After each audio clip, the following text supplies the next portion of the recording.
robbed of nearly $200,000.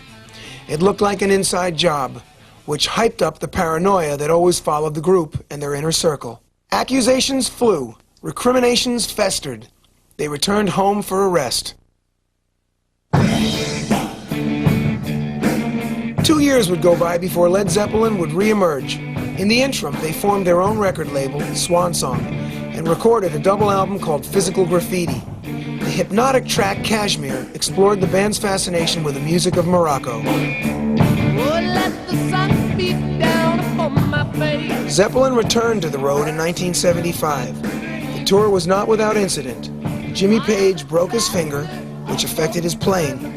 It was also around this time that heroin began working its way into his routine. John Bonham was drinking heavily, and alcohol fueled his aggressiveness. If the pressure inside the band was turning ugly, the public didn't see it. Led Zeppelin was more popular than ever. Yeah. Do you know my name? Do I look the same?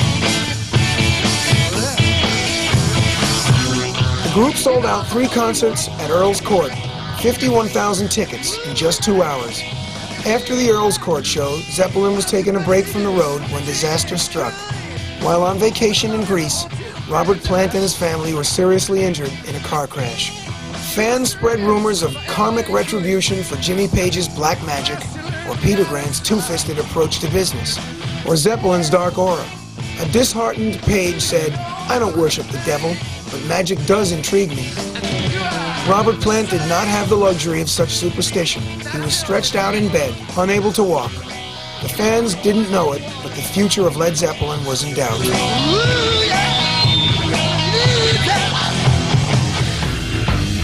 After Robert Plant's 1975 car accident, a doctor in London told him he wouldn't walk for at least 6 months. Robert had injured his ankle so badly, he was unsure if he would ever be able to perform again. Robert tried playing one show, but had to sit on a stool. He knew he was a long way from performing, as he had in the past. "This had been the longest, most pensive period in my life," Plant said. The band canceled their remaining tour dates and decided to head into the studio.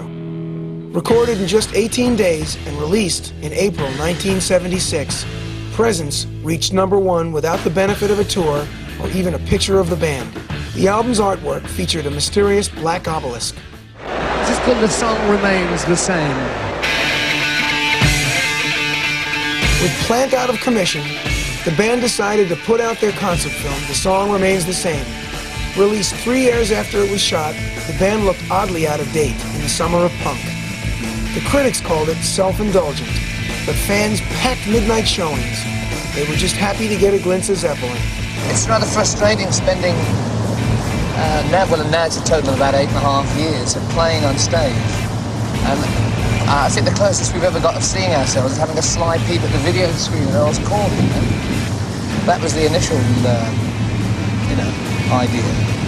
And from there on, we just wanted to capture one moment in time, Each member of the band was featured in a fantasy segment designed to give insight into their personality. Bonzo was a race car driver, Plant a sword-wielding knight, Jones an 18th century masked marauder, Page a hooded mountaineer, and true to his reputation, Peter Grant played a gun-toting gangster.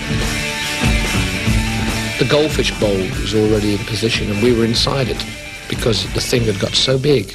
There was a part of my being, and there still is and always will be, that knows that we went up some unbelievable peaks.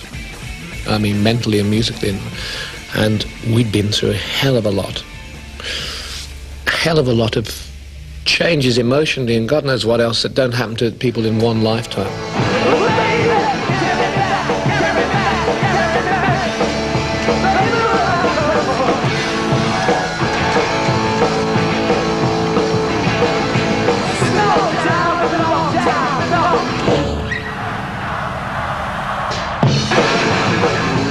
In 1977, after a 2-year absence, Led Zeppelin returned to the road. This time around, there were very few triumphs. Plant was still hampered by his injury, and Bonham's drinking turned him into Mr. Hyde.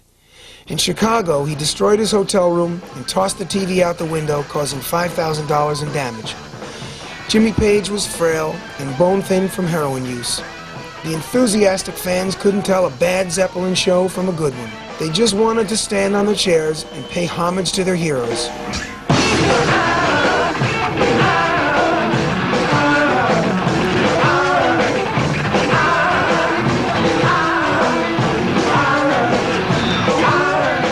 When the band arrived in Florida, Robert's wife Maureen brought their 2 children over to spend some time at Disney World.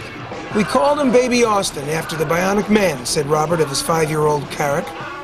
But things soon turned ugly. In Tampa, Zeppelin postponed a show due to rain, and the fans rioted. In Oakland, a nasty scene erupted backstage between Zeppelin's entourage and one of promoter Bill Graham's people. Peter Grant's son was slapped by a security guard for attempting to remove a dressing room sign.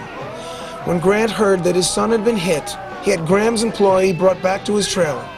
By the time Grant and Bonzo were through, the trailer was awash with blood. Graham called the cops. Bonham and Grant were charged with assault and led away to jail. Already reeling from the incident in Oakland, Robert Plant received a call from his wife that would change him forever. His 5-year-old son, Carrick, was dead. Carrick Plant had come down with a viral infection, and his temperature rose dramatically. By the time he reached the hospital, it was too late. Robert and his family were heartbroken. Zeppelin was devastated and canceled the rest of their tour. They went on hiatus amidst rumors of a breakup. Plant retreated to his farm and spent most of the next year in seclusion. 16 months after the death of his son, Robert felt he was ready to go back to work. The band began recording again in late 1978. The sessions for In Through the Outdoor were more subdued than usual. Jimmy Page and John Bonham were both struggling with dependencies. John Paul Jones oversaw most of the recording. Robert and I just got to the rehearsals on time, and nobody else turned up for days sometimes, and so we were just sort of, well, we're here, we paid for the room, we might as well write something. And we recorded In Through the Outdoor mainly in the dark in Sweden.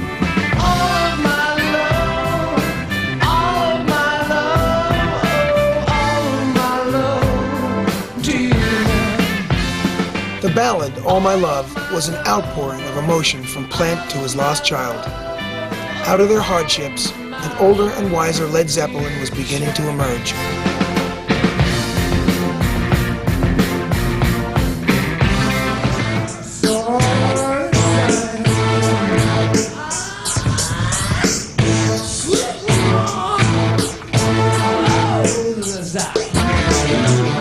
After playing the huge Nebworth Rock Festival in England and touring Europe in 1980, Led Zeppelin began rehearsing for a U.S. tour.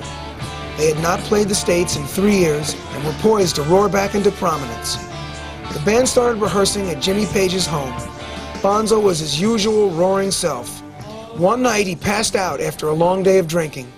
When John Paul Jones checked on Bonham the next day, he didn't wake up. At the age of 32, John Bonham was dead. So was Led Zeppelin. The band's response to Bonham's death was unanimous. Bonzo was irreplaceable. Page, Plant, and Jones announced that Led Zeppelin would not continue. He was just a genuine, normal type of guy that was in, one of the biggest rock and roll bands in the world.